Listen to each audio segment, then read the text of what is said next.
Praise the lord.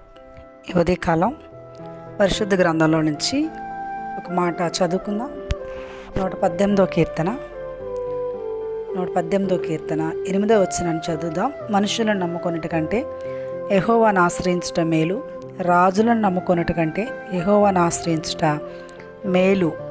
ఈ యొక్క ఉదయకాల సమయంలో అనుదిన ధూపవేదిక ద్వారా దేవుని వాక్యం వింటున్న మీ అందరికీ ప్రభువిస్తున్న వాగ్దానం, ఇదిగో ప్రభుని ఆశ్రయించడం, యెహోవాని ఆశ్రయించడం, లేకపోతే క్రీస్తునందు మీరు మనస్సు నిలపడం మీకు మేలని దేవుని వాక్యం తెలియజేస్తోంది.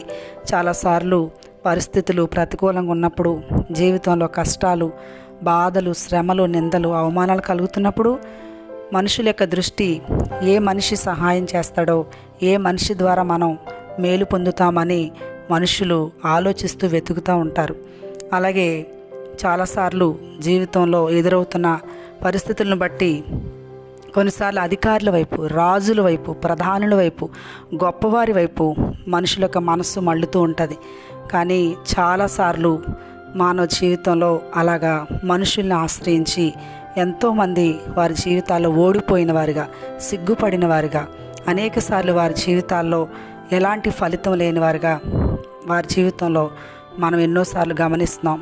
వ్యక్తిగతంగా కూడా ఎన్నోసార్లు ఇలాంటి పరిస్థితులు మన జీవితంలో కూడా ఎదురవుతూ వచ్చాయి. కానీ దేవుని వాక్యం చెప్తుంది, 18వ కీర్తనలో మనం చూస్తే, ఇదిగో దేవుని సహాయం వల్ల నేను ప్రాకారముల దాటుదును అనే మాట మనం చూస్తాం. కాబట్టి ఈ యొక్క ఉదయకాల సమయంలో ఒకవేళ దేవుడు గనక సహాయం చేస్తే, ప్రాకారాలంటే రాజులు మరి ఆ దినాల్లో, ఈ దినాల్లో కూడా ప్రాకారాలు కడుతూ ఉంటారు. వారి చుట్టూ కూడా, వారి గృహాల చుట్టూ కూడా. ఆ ప్రాకారం దాటడం అంత సులువేమి కూడా కాదు. మధ్యలో చాలా భయంకరమైనటువంటి మరి మొసళ్ళు ఉంటాయి. అలాగే ఇంకా ఆ ప్రాకారం దాటడానికి, శత్రువు లోపలికి ప్రవేశించడానికి ఎంతో భయంకరమైన పరిస్థితి. ఎవ్వరూ కూడా ఆ ప్రాకారం దాటి రాజుకి హాని చేయలేరు.